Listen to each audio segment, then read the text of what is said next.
João Magalhães, obrigado pela presença. Otávio já aqui, Elias voltou lá do Carnac. O João escapou do Nenê hoje, viu? Da Liga do Nenê, porque chegou, ele já tinha saído já. O João, rapaz, é uma pessoa que... O João, apesar de jovem, é um cidadão extremamente trabalhador desde criança lá no município dele, entendeu? Apesar dele ser latifundiário e tudo, mas ele não era mais novo, trabalhou muito, ele só vistoria hoje, mas ele trabalhou muito, foi muito bem. Aí ele aparece aqui, o João, aí quando ele não tá, ele tá dentro do estúdio, não tá vendo, nem ouvindo, né?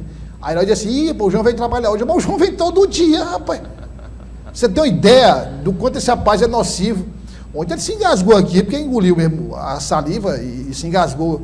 No caso aí não é engasgo de saliva não, é de veneno mesmo, puro mesmo. Mas vamos lá, vamos seguir em frente aqui. Obrigado pela presença dos três. E claro, o assunto não poderia ser outro, sessão municipal, começando pelo deputado estadual Henrique Pires, que desistiu da pré-candidatura à prefeitura de Teresina, e o Eliezer Rodrigues tem os detalhes. A gente até sentiu menos empolgação, né, dos colegas deputados estaduais, das deputadas, e aqui eu quero fazer um agradecimento especial ao posicionamento de sempre do senador Marcelo Castro, do deputado Severo, do deputado Carlos Augusto, da deputada Simone, entre outros, em respeito às nossas decisões na executiva, né? Então, nesse dia, o deputado Henrique Pires está retirando a pré-candidatura dele a prefeito de Teresina.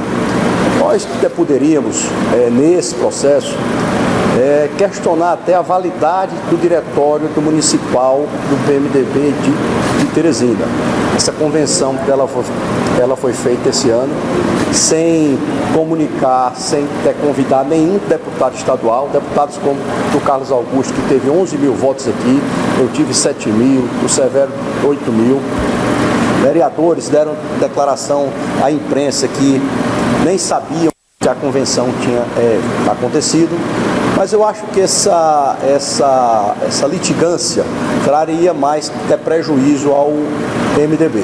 Então, o deputado estadual Henrique Pires retira o nome dele não está mais à disposição do MDB para o pleito do próximo ano em Teresina. Bom, com essa desistência, o deputado estadual Henrique Pires disse que a tendência é seguir a pré-candidatura de Fábio Novo.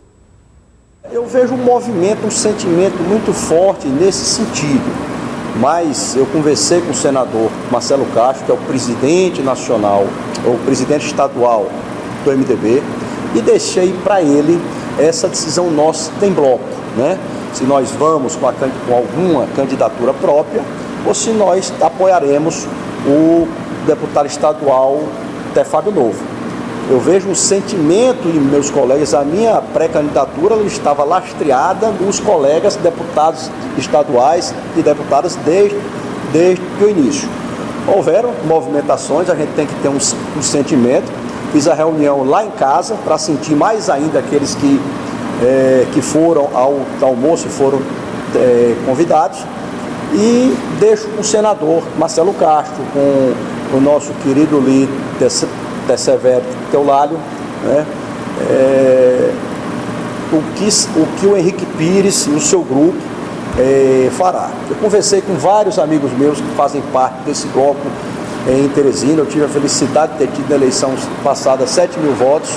Parte dele, como o ex-vereador Nilson, presidente do Agir, já na segunda-feira declarou apoio ao deputado Fábio Novo, mas eu aguardarei qualquer posicionamento meu, ele será em bloco, comandado pelo senador Marcelo Castro e pelo deputado Severo. Olha, é bom destacar o seguinte: primeiro, o deputado estadual Henrique Pires é um MDBista histórico. Sempre, não houve uma candidatura que eu me lembro do MDB, por exemplo, a presidência da República, levando em consideração até a última eleição Simone Tebet, ele só votou em candidatos do MDB, nunca votou em candidatos de outro partido, é um MDBista histórico, sempre defensor de candidaturas próprias do MDB. Aí é um exemplo disso, ele tentou viabilizar. O problema, João, é que os outros deputados, tipo, por exemplo, deputado estadual Ana Paula, né? Deputado estadual Zézia Carvalho, deputado estadual doutor Hélio Oliveira, quem mais? João Madison. Deputado estadual João Madison. Adiantaram, não é? Colocaram o carro na frente dos bois e aí já disseram, vamos apoiar Fábio Novo. E isso ainda na disputa, na disputa de pré-campanha interna do PT. Os outros vieram depois da escolha de Fábio Novo. Mas Ana Paula, por exemplo, a deputada estadual, já apoiava Fábio Novo na pré-campanha, na disputa com o Franzé. Aí para você dar marcha ré, fica difícil, né, João? Isso mesmo, Douglas. É interessante porque, de fato, Henrique Pires é um MDBista raiz. Como você disse, ele sempre foi vinculado, defensor de candidaturas próprias, sempre colocou o nome dele à disposição do MDB para disputar a Prefeitura de Teresina, fez isso em 2020 também. O próprio Henrique Pires é um dos MDBistas piauienses que mais tem acesso, inclusive, ao Diretório Nacional do Partido. É bom lembrar do prestígio que ele tem junto ao ex-presidente da República, Michel Temer, por exemplo. Henrique Pires é um homem de confiança de Michel Temer, ocupou cargos estratégicos enquanto Michel Temer ocupava a presidência da República. Então ele é um defensor do MDB, isso não pode negar, e eu acho que uma prova de que ele gosta tanto do MDB é como ele mesmo citou nesse discurso, né? Ele evitou aumentar a litigância no partido, já que o Diretório Municipal do MDB fez aí uma renovação de executiva meio que sem envolver deputados estaduais e outros líderes partidários, mas ele prefere deixar passar isso do que, obviamente, ir lá para uma disputa interna, o que poderia enfraquecer ou até fazer com que o partido passasse por uma crise que pode ser resolvida internamente. Então, eu acho que isso, o que aconteceu hoje, na verdade, já era previsto. É bom lembrar que, apesar dele sempre ter colocado o nome à disposição do partido, o MDB nunca viu o nome dele como o nome de alguém que, de fato, poderia concorrer, ter uma candidatura competitiva ano que vem. Então, acho que agora ajuda mais ou menos a normalizar a situação. O caminho natural do MDB, ao que se desenha, é uma aliança com o Partido dos Trabalhadores. Inclusive, as fontes afirmam, né, que o espaço de vice na chapa de Fábio Novo pode estar aí esperando uma decisão de Temístocles, enfim. Eu diria que agora é seguir o jogo, e o deputado Henrique Pires deu mais uma prova de que é um homem de partido. Deixando aí o João na tela aí para a gente ir ao lado do deputado Henrique Pires, tem um detalhe aí também que vai agora, vamos lá. Se a tendência é essa, como disse o deputado estadual Henrique Pires, Eliezer, a vaga de vice está lá, aguardando o MDB. Que aí seria exatamente uma reprise do que aconteceu na última eleição. Rafael Fonteles, candidato a governador do PT, Temístocles Filho, candidato a vice-governador do MDB. Agora seria Fábio Novo, candidato a prefeito do PT, e alguém do MDB como vice. Vem agora, Eliezer, o seguinte, imagino, né? Vem agora uma disputa interna no MDB, porque, por exemplo, aqueles deputados que saíram na frente vão alegar, a gente já aderiu primeiro, há muito tempo que a gente está ao lado de Fábio Novo. Mas aí você tem o vice-governador, que é um peso, o senador Marcelo Castro, presidente estadual do partido, outro peso. Henrique Pires vai dizer, eu desisti da minha pré-candidatura pelo partido por conta disso. Quer dizer, se o MDB não for hábil, isso pode gerar um problema, né? E ao invés de ser uma solução a adesão do MDB à candidatura de Fábio Novo, pode gerar até um certo, um certo impasse, né? Quer dizer, o partido adere, mas não sabe quem é que vai indicar como vice. Pois bem, Douglas, o que há é um sentimento de acompanhar esse movimento pró-Fábio Novo. Se vão indicar um vice, a briga no MDB, é no PSD, é no Solidariedade e outros partidos da base, que querem ter essa oportunidade também. Mas, claro, critérios objetivos serão adotados. Qual partido realmente tem dimensão, tem corpo, tem condições, tem mais peso político para indicar esse candidato a vice na chapa governista? É uma questão que vai precisar ser respondida. O que temos de certeza no momento é um sentimento de união da base, que parte, por exemplo, do próprio Diretório Regional do MDB. O senador Marcelo Castro não quer que nenhuma indicação, nenhuma estratégia venha interferir na união da base governista, que, na análise dele, foi vitoriosa em todos os níveis na eleição de 2022. Outro ponto, é interessante lembrar que essa eleição de 24, ela está atrelada de 2026. Então, não se conversa só sobre a composição de 2024 ou o que a eleição municipal vai oferecer de retorno. Se pensa também em 2026. Temístocles Filho quer continuar como vice-governador, Marcelo Castro quer continuar como senador. Então, isso parte também de uma negociação que começa agora. Essa repartição de espaços dentro da estratégia política do Karnak, que envolve PT, o MDB e as siglas aliadas. É por esse motivo, também, por esses motivos, que o MDB ainda não se posicionou oficialmente. Cada corrente faz uma defesa, tem pré-candidato próprio ou apoia Fábio Novo, enfim, mas o partido ainda não consensuou completamente como vai se posicionar, porque precisa responder a essas questões. Qual o nome, como ficaria para 2026 também, então tudo isso precisa ser resolvido. Agora, Otávio, a realização de pesquisas, enfim, para escolher qual o nome do MDB, quer dizer, aí, quer dizer, claro, não é qualquer nome também, tem que ter identificação com Teresina, enfim, pelo que se apurou, como é que deve, porque eu acho que aqui ninguém tem mais dúvida de que o MDB vai apoiar Fábio Novo. Agora, a gente tem que passar para outra etapa, quem será o nome indicado pelo MDB? Resta o nome de Paulo Márcio, médico, que vem aí continuando com sua caminhada e tal. Mas é um nome que tem uma certa rejeição de alguns MDBistas. O vice-governador conseguiria contornar essa situação?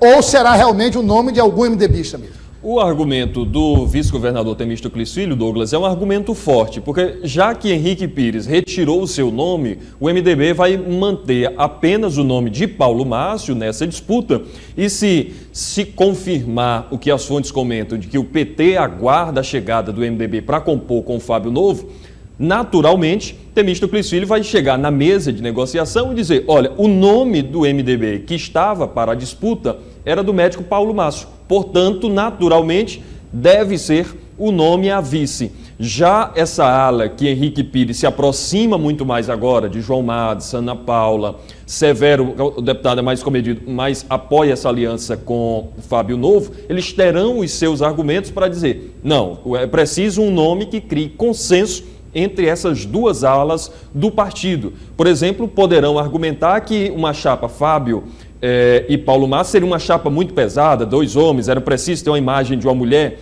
poderia sobrar para a deputada Ana Paula ou um outro nome mais ligado ao MDB. O certo é que o vice-governador vai ter esse argumento, o nome que estava na disputa era de Paulo Márcio, portanto é o nome que vai compor. A outra ala do partido pode dizer, não, tem que ser um nome de consenso que una tanto a ala liderada pelo senador Marcelo Castro, como a ala liderada pelo vice-governador Temístocles Filho. Você disse bem, Douglas, já está superada essa história de candidatura própria do MDB, tudo se encaminha para o partido fechar uma aliança com o PT, a discussão agora é quem seria o nome para fortalecer, em sentido de voto e de partido, essa composição com Fábio Novo e, ao mesmo tempo, fazer com que o MDB marche junto, assim como foi com Temístocles. Foi um nome de consenso, apesar de ser uma ala muito mais forte, a liderada de Temístocles, mas o MDB foi unido para a disputa do governo do Estado no ano passado. Vai precisar encontrar um nome que una o partido também.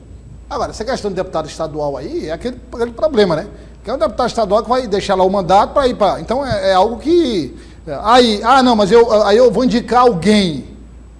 Bom, se vai indicar alguém, aí vem o vice-governador, bom, mas tem Paulo Márcio e tal, que já está aqui, enfim, vai ser um processo não tão simples assim, né, esse consenso.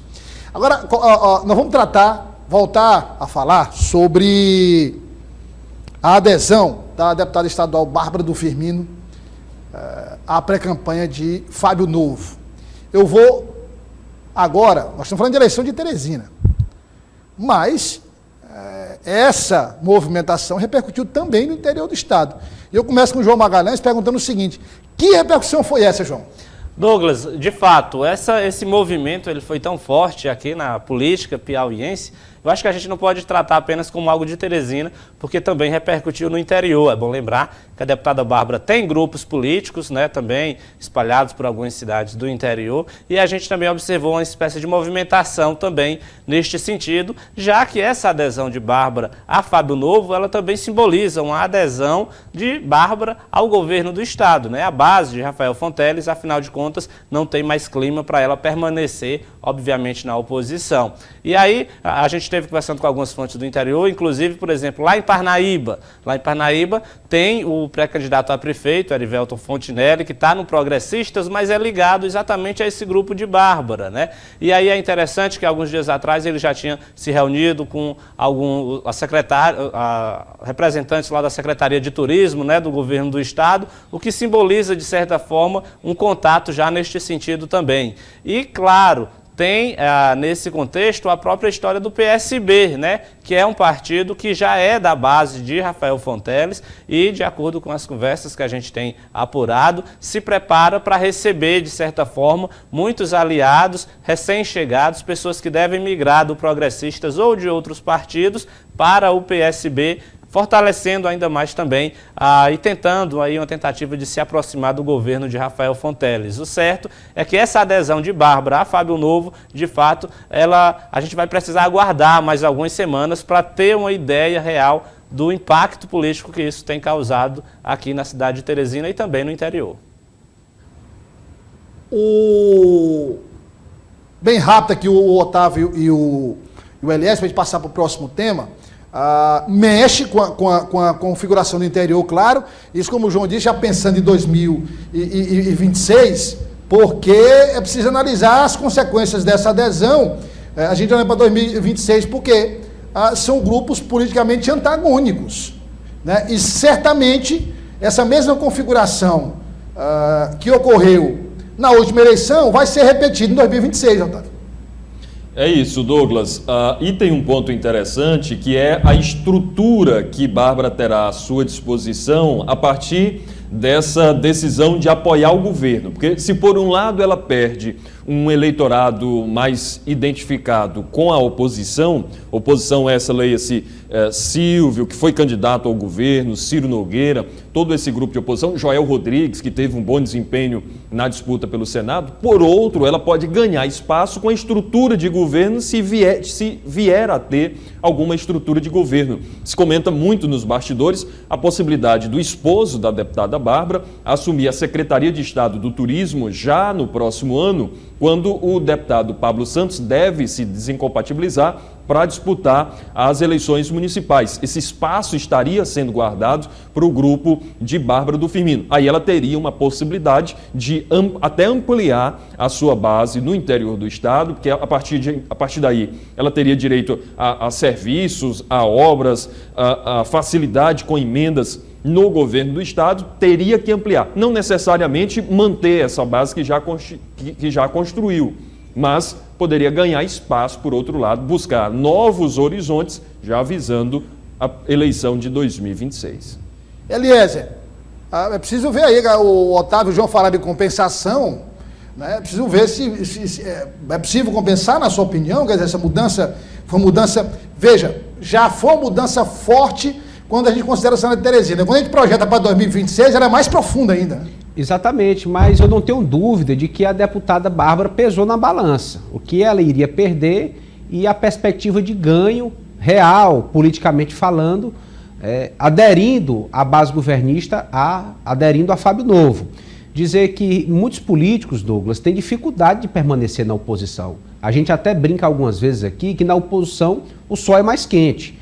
Então, a deputada Bárbara aproveitou essa oportunidade, essa conjuntura local em Teresina, para mudar de lado e aderir à base governista. A base governista que é majoritária, que é sólida. Então, acredito que ela possa ter olhado para essa perspectiva. A perspectiva do governador Rafael Fonteles permanecer no cargo 1 ou 2 mandatos. A perspectiva da bancada federal continuar sendo majoritária, estadual, ou seja, as relações com outras esferas e níveis de poder, tudo isso muda a história, a trajetória política. Se era alguém que não tinha trânsito porque era da oposição, passa a ter trânsito, porque agora é uma aliada, vai ser melhor atendida, melhor contemplada, vista, se por um lado reclamam de onde ela saiu, por outro, ela tem sido bem recebida e pode fazer novas alianças. Então, assim, eu não tenho dúvida de que ela mensurou tudo isso, o que ela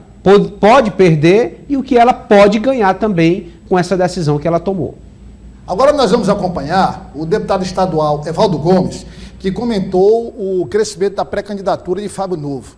O presidente do Solidariedade acredita que caso o MDB e o PSD somem na campanha de Fábio Novo, ou seja, os dois partidos integrem o palanque de Fábio Novo, existe uma possibilidade de ganhar a eleição no primeiro turno. Acompanhe.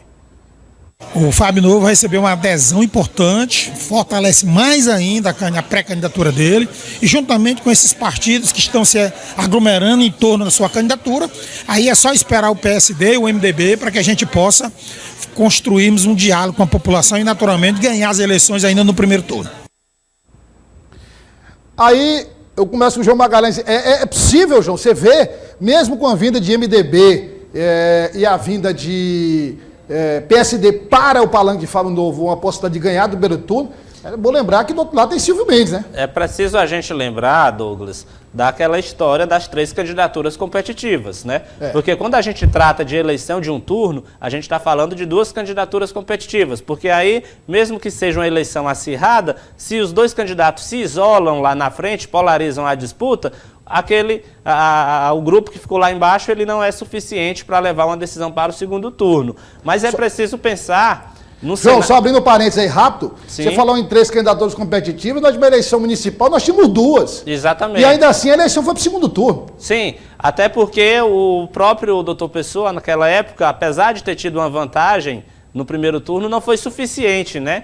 Até porque, querendo ou não, a candidata Jesse teve uma votação muito expressiva. Ela teve mais de 50 mil votos e isso, sem dúvida nenhuma, foi essencial para a garantia de segundo turno.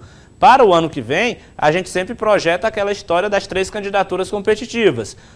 A candidatura de Silvio Mendes, agora a gente pode falar abertamente, porque afinal de contas ele é o pré-candidato, é uma candidatura competitiva, ninguém pode negar isso. Fábio Novo também já se consolidou, eu acho que é um caminho sem volta o fato dele apresentar ano que vem uma candidatura competitiva. E tem o Palácio da Cidade, afinal de contas, quem comanda a máquina pública municipal tem todas as condições políticas, né, e de gestão de se viabilizar de forma competitiva. É claro que isso vai depender das decisões tomadas, se vão errar, se vão acertar, mas ninguém pode desprezar o tamanho de uma máquina pública que é a Prefeitura de Teresina. Então eu acho que se falar em vitória em primeiro turno é muito complicado, é muito precoce e eu acho que de certa forma é muito mais discurso de campanha, até porque do outro lado, como você disse, tem figuras como Silvio Mendes, que é muito popular junto ao eleitorado teresinense.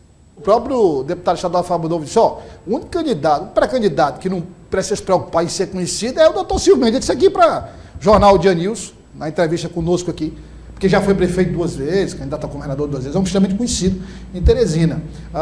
Otávio, a gente tem que ver o seguinte, acomodar, já que nós estamos falando de MDB e PSD, acomodar esses 2 partidos não vai ser fácil, né? Porque são 2 partidos robustos, bem estruturados.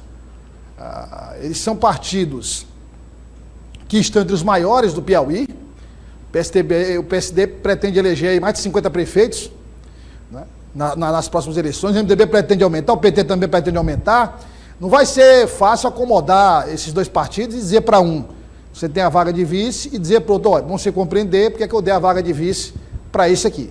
Quer dizer, vai ser um trabalho de convencimento complicado. Né? E esse é um trabalho que o deputado estadual Fábio Novo, como ele mesmo diz, política se faz com diálogo, tem que dialogar muito, né? Vai precisar muito diálogo, Douglas. Só que, por outro lado, ele tem argumentos fortes.